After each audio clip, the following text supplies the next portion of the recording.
Connaissez-vous un tribunal dans lequel les accusés deviennent des juges et le juge est acquitté par l'acclamation des accusés? C'est le tribunal étonnant que nous présente le livre de l'Apocalypse. Découvrez aujourd'hui, dans le dernier épisode de notre série intitulée « Le monde fascinant de l'Apocalypse », jusqu'à quel point Dieu associe l'humanité à son plan de salut. Le temps du générique et nous entrons de plein pied dans la vision centrale, le point culminant de la révélation de Jésus à Jean.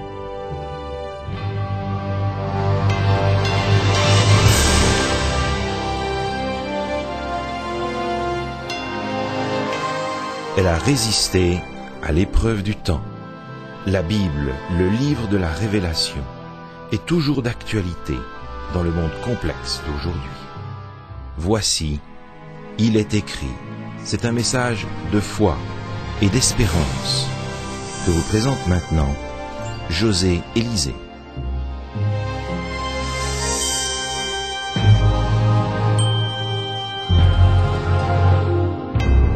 La révolte de Satan dans le ciel a provoqué un déséquilibre majeur dans l'univers tout entier.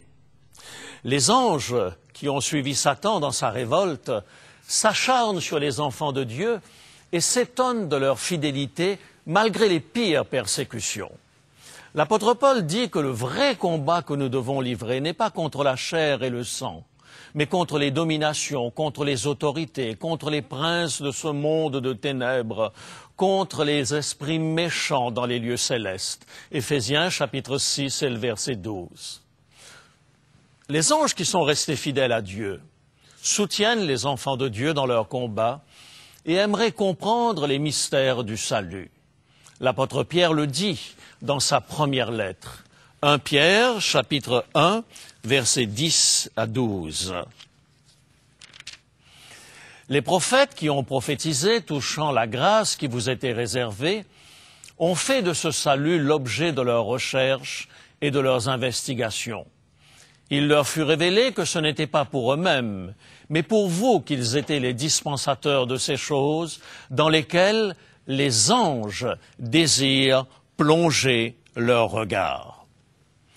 La vision centrale de l'Apocalypse, qui raconte la fin du combat commencé dans le ciel et la destruction définitive de Satan et de son système, débute au chapitre 11 de l'Apocalypse, au verset 19.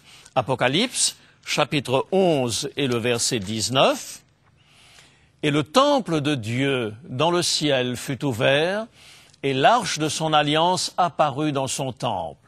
Et il y eut des éclairs, des voix, des tonnerres, un tremblement de terre et une forte grêle. » Cette vision grandiose introduit les tableaux successifs de la vision centrale. Le premier de ces tableaux met en scène l'incarnation de Jésus et l'acharnement de Satan à vouloir détruire le Fils de Dieu afin de s'approprier définitivement l'espèce humaine. Pourtant, la première promesse messianique contenue dans le livre de la Genèse est sur le point de se réaliser. Genèse, chapitre 3 et le verset 15 nous dit « Je mettrai inimitié entre toi et la femme, entre ta postérité et sa postérité, celle-ci t'écrasera la tête et tu lui blesseras le talon. » Les temps sont mûrs pour l'inauguration du royaume de grâce de Jésus. Les mages venus d'Orient, la vision de Zacharie au sujet de Jean-Baptiste, la prière de Siméon dans le temple, l'Annonciation, autant d'événements miraculeux qui annoncent l'imminence de la venue au monde du Sauveur de l'humanité.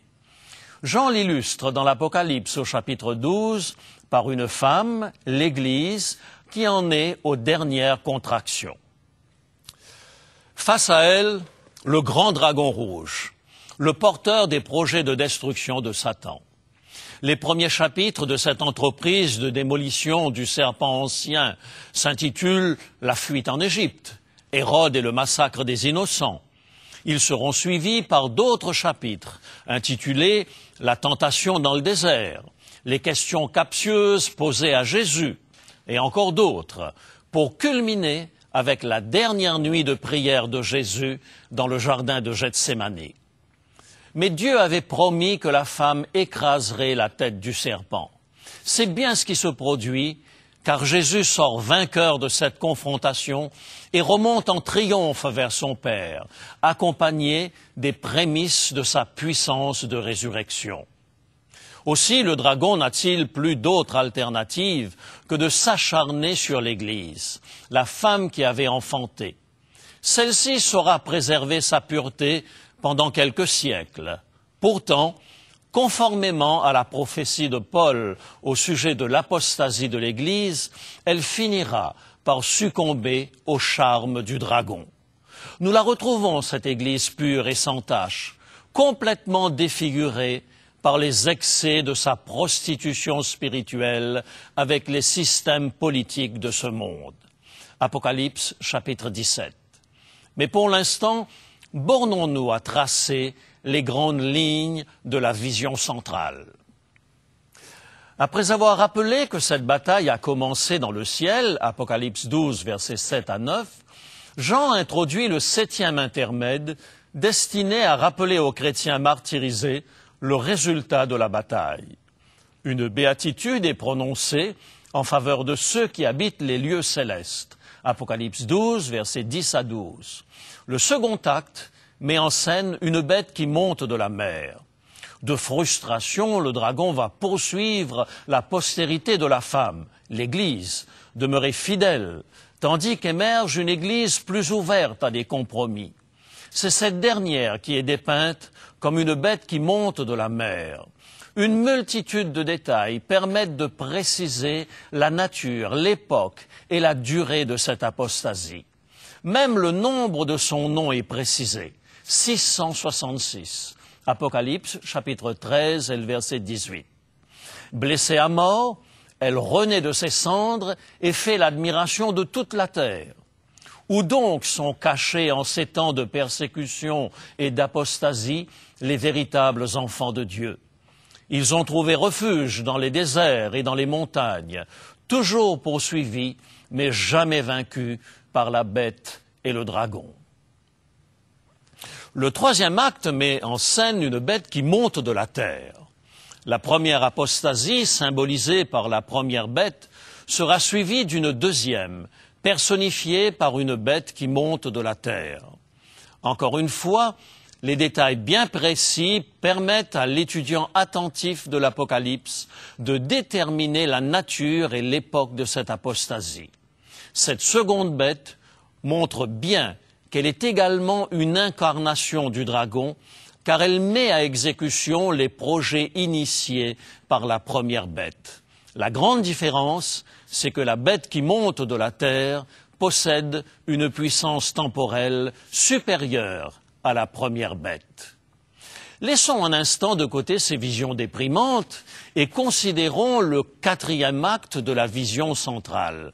Apocalypse, chapitre 14, versets 1er à 12. Deux tableaux composent cette pièce centrale. L'agneau et les rachetés sur la montagne de Sion d'une part, et les trois anges qui annoncent le jugement dernier d'autre part. Intéressons-nous d'abord aux 144 000. Non, je ne tomberai pas dans le piège qui consiste à vouloir y voir une église particulière plus méritante que les autres. Ils sont 144 000, ces rachetés de la terre, chaque douzaine de milliers issus de l'une des tribus d'Israël, précise Apocalypse chapitre 7 et le verset 4. Ces 144 000 sont caractérisés par le fait qu'ils ont été d'une fidélité à toute épreuve. Cette fidélité est symbolisée par une vierge pure, un langage que Paul avait également employé pour parler de l'Église fidèle à Jésus. 2 Corinthiens, chapitre 11 et le verset 2. « Car je suis jaloux de vous d'une jalousie de Dieu, parce que je vous ai fiancé à un seul époux, pour vous présenter à Christ comme une vierge pure. » Nous sommes tentés de leur envier leur proximité avec l'agneau. Mais sommes-nous prêts à emprunter le chemin par lequel ils sont passés? Jésus nous donne un indice des tribulations par lesquelles sont passés les 144 000 dans sa réponse à la demande de l'épouse de Zébédée. Matthieu au chapitre 20, à partir du verset 20. Matthieu, chapitre 20, verset 20 et suivant. Alors la mère des fils de Zébédée s'approcha de Jésus avec ses fils et se prosterna pour lui faire une demande. Il lui dit, « Que veux-tu » ? Ordonne, lui dit-elle, que mes 2 fils que voici soient assis dans ton royaume, l'un à ta droite et l'autre à ta gauche. Jésus répondit, « Vous ne savez ce que vous demandez. Pouvez-vous boire la coupe que je dois boire ?»« Nous le pouvons, dirent-ils. » Et il leur répondit, « Il est vrai que vous boirez ma coupe, mais pour ce qui est d'être assis à ma droite et à ma gauche, cela ne dépend pas de moi et ne sera donné qu'à ceux à qui mon Père l'a réservé. » Bienheureux ces martyrs qui ont payé de leur sang leur fidélité à Jésus. Comparés à eux, nous ne sommes que les petits chiens qui mangent les miettes qui tombent de la table du roi. Notre seul mérite ayant été d'avoir accepté par la foi le salut en Jésus-Christ. Un bref intermède clôt cet épisode. Une béatitude en faveur de ceux qui, sur les traces de cette Église primitive persécutée, mourront également en martyrs. Ils sont de toutes les églises et de toutes les époques, ces martyrs de la foi. Car le grand dragon n'épargne aucun de ceux qui manifestent des velléités à prendre leur distance par rapport à lui. Cependant, affirme Jésus, les martyrs ne seront pas morts en vain. Leurs œuvres les suivent. Sur leurs pas, suivant leurs traces, d'autres se lèveront pour défendre les valeurs du royaume de Christ. Le dernier acte de la vision centrale du livre de l'Apocalypse clôt l'ère chrétienne. La vision centrale débutait avec la venue du Messie, elle se termine avec sa victoire définitive sur Satan et sur la mort. C'est le temps de la moisson et des vendanges, la séparation des bons d'avec les méchants. N'est-ce pas Jésus lui-même qui avait annoncé ce tri final en utilisant une autre image dans le chapitre 25 de l'évangile de Matthieu? Lisons quelques extraits de la description faite par Jésus du jugement dernier. Matthieu, chapitre 25, versets 31 à 46. Nous en lirons des extraits. Lorsque le Fils de l'homme viendra dans sa gloire, avec tous ses anges, il s'assiera sur le trône de sa gloire. Toutes les nations seront assemblées devant lui. Il séparera les uns d'avec les autres, comme le berger sépare les brebis d'avec les boucs. Et il mettra les brebis à sa droite et les boucs à sa gauche. Alors le roi dira à ceux qui seront à sa droite, « Venez, vous qui êtes bénis de mon Père, prenez possession du royaume qui vous a été préparé dès la fondation du monde. » Ensuite, il dira à ceux qui seront à sa gauche, « Retirez-vous de moi, maudits, allez dans le feu éternel qui a été préparé pour le diable et pour ses anges. » Plus d'un chrétien a frémi en lisant cette description. Et si je me retrouvais dans le camp des impies? Aucun danger si vous acceptez Jésus comme votre sauveur personnel. Les boucs et les brebis sont séparés, non en fonction de leur comportement, mais en fonction de leur nature. De même, la séparation des justes et des impies ne se fait pas selon leur mérite, mais selon leur nouvelle nature en Jésus-Christ.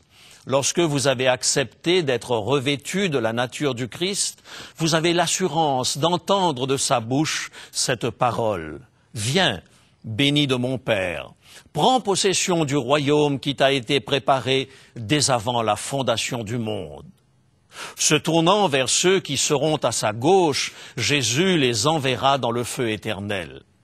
N'est-il pas étrange d'entendre de la bouche du doux Jésus la malédiction qui est prononcée sur les impies? Il ne nous avait pas habitués à de telles paroles, lui qui affirmait qu'il ne mettrait pas dehors celui qui viendrait à lui.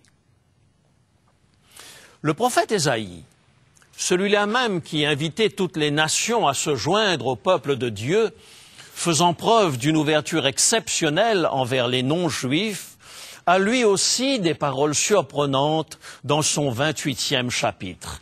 Ésaïe, chapitre 28 et le verset 21. Car l'Éternel se lèvera comme à la montagne de Pératsim. Il s'irritera comme dans la vallée de Gabaon, pour faire son œuvre étrange, pour exécuter son travail inouï. Certains ont fait du Dieu d'amour et de grâce un tyran colérique qui n'attend qu'un prétexte pour faire tomber sur nous le feu du ciel. Pourtant, ce n'est pas de cette manière qu'il se définit. Il est amour et compassion, miséricorde et pardon. Il n'est pas le Dieu de la mort, mais le Dieu de la vie. Aussi, lorsque viendra le jour où il devra, contre sa nature, réaliser l'œuvre étrange de destruction des méchants, son cœur de Père céleste ne pourra se réjouir d'une telle fin. D'ailleurs, la Bible enseigne que le Père a remis tout jugement à Jésus. Découvrons cette passation de pouvoir contenue dans l'évangile de Jean, au chapitre 5, versets 21 à 27. Évangile de Jean, chapitre 5, versets 21 à 27. Le Père ne juge personne, mais il a remis tout jugement au Fils, afin que tous honorent le Fils comme ils honorent le Père. Celui qui n'honore pas le Fils n'honore pas le Père qu'il a envoyé. En vérité, je vous le dis, celui qui écoute ma parole et qui croit à celui qui m'a envoyé a la vie éternelle et ne vient point en jugement, mais il est passé de la mort à la vie. En vérité, je vous le dis, l'heure vient, et elle est déjà venue, où les morts entendront la voix du Fils de Dieu, et ceux qui l'auront entendu vivront. Car comme le Père a la vie en lui-même, ainsi il a donné au Fils d'avoir la vie en lui-même. Et il lui a donné le pouvoir de juger parce qu'il est Fils de l'homme. Et encore dans Matthieu 28 et le verset 18, Jésus déclare « Tout pouvoir m'a été donné dans le ciel et sur la terre ». C'est en vertu de ce pouvoir qui lui a été donné que Jésus recueille lors de la moisson les fruits du salut qu'il a offert aux humains. Plusieurs caractéristiques permettent d'identifier celui qui va moissonner la terre. Ce texte est à rapprocher de celui de la parabole de l'ivraie et du bon grain, dans lequel Jésus dit qu'à la fin du monde, le Fils de l'homme chargera ses anges d'amasser le grain, les fils du royaume, dans son grenier, et de jeter au feu l'ivraie, les fils du malin. Dans le verset 14 du chapitre 14 de l'Apocalypse, Jean décrit celui qui enclenche le processus de la moisson. Apocalypse, chapitre 14 et le verset 14.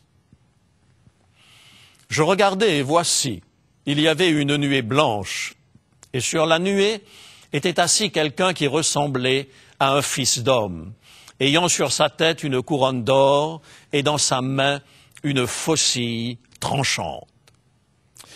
Comment ne pas reconnaître Jésus dans cette description? C'est le moment où les fils du royaume héritent enfin de ces demeures que Jésus est allé leur préparer. Par contre, ceux qui seront vendangés ne connaîtront pas le même heureux sort.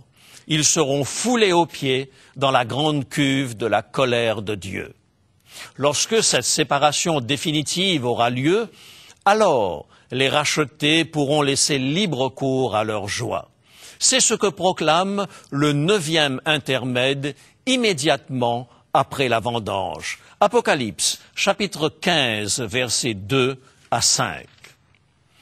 Et je vis comme une mer de verre mêlée de feu, et ceux qui avaient vaincu la bête et son image, et le nombre de son nom, debout sur la mer de verre, ayant des harpes de Dieu. Et ils chantent le cantique de Moïse, le serviteur de Dieu, et le cantique de l'agneau, en disant « Tes œuvres sont grandes et admirables, Seigneur Dieu Tout-Puissant. Tes voies sont justes et véritables, Roi des nations. Qui ne craindrait, Seigneur, et ne glorifierait ton nom? car seul tu es saint, et toutes les nations viendront et se prosterneront devant toi, parce que tes jugements ont été manifestés. Après cela, je regardai, et le temple du tabernacle du témoignage fut ouvert dans le ciel. Vous êtes-vous demandé pourquoi il y a un jugement dernier si, selon les affirmations de Paul dans sa première épître aux Thessaloniciens, lors de l'avènement de Jésus, les morts en Christ ressuscitent premièrement? S'ils sont morts en Christ et qu'ils ressuscitent premièrement, c'est qu'ils sont déjà jugés dignes du salut. S'agirait-il donc d'une erreur de Paul? Absolument pas, car Jean confirme cette vérité dans Apocalypse chapitre 20. Apocalypse chapitre 20, versets 4 et 5. « Et je vis des trônes, et à ceux qui s'y assirent fut donné le pouvoir de juger. Et je vis les âmes de ceux qui avaient été décapités à cause du témoignage de Jésus et à cause de la parole de Dieu, et de ceux qui n'avaient pas adoré la bête, ni son image, et qui n'avaient pas reçu la marque sur leur front et sur leurs mains. Ils revinrent à la vie et ils régnèrent avec Christ pendant 1000 ans. Les autres morts ne revinrent point à la vie jusqu'à ce que les 1000 ans fussent accomplis. C'est la première résurrection.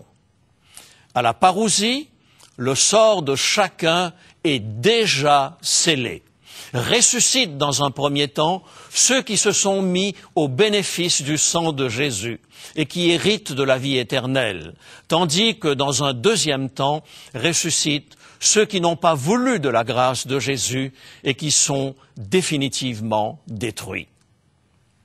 En fait, dans l'intermède qui clôt la vision centrale de l'Apocalypse, ce n'est pas du jugement des bons et des méchants dont Jean est témoin, mais bien de la reconnaissance par les rachetés de la justesse du jugement de Dieu. C'est ce que déclarent les versets 3 et 4 d'Apocalypse chapitre 15.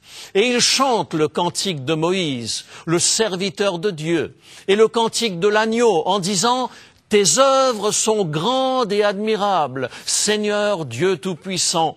Tes voies sont justes et véritables, Roi des nations.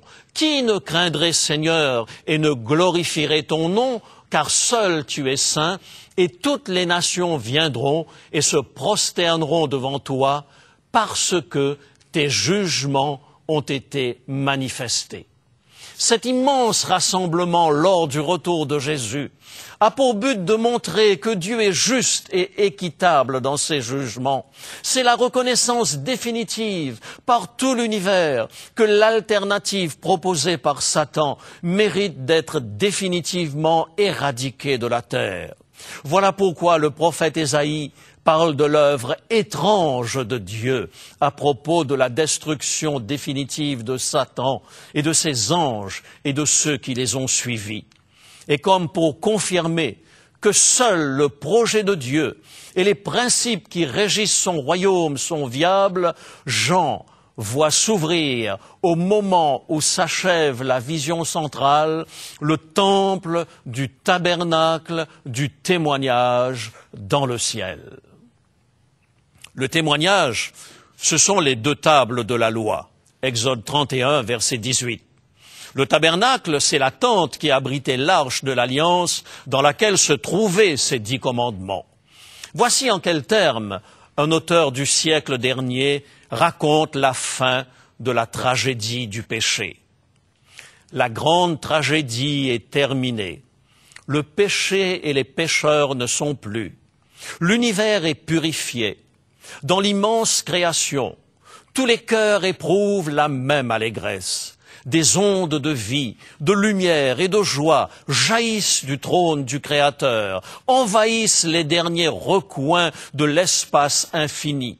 De l'atome le plus imperceptible aux mondes les plus vastes, tant des êtres animés que des objets inanimés s'élèvent par la voix de leur beauté incomparable et de leur joie sans mélange, un cantique d'allégresse proclamant que Dieu est amour. Cher ami, Jésus nous dit dans le message d'espérance du livre de l'Apocalypse, « J'ai vaincu Satan. Tout pouvoir m'a été donné dans le ciel et sur la terre. Je t'offre le salut gratuitement.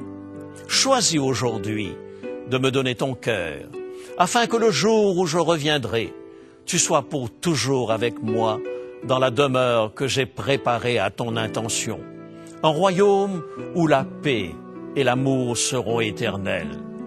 Voulez-vous vous joindre à moi pour dire à Jésus, maintenant même, tandis que nous prions, que vous acceptez son offre de salut?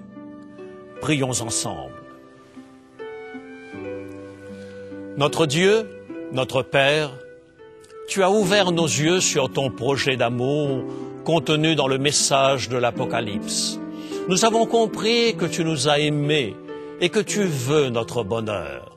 En cet instant, nous voulons accepter ta grâce et ton pardon au nom de Jésus. Amen.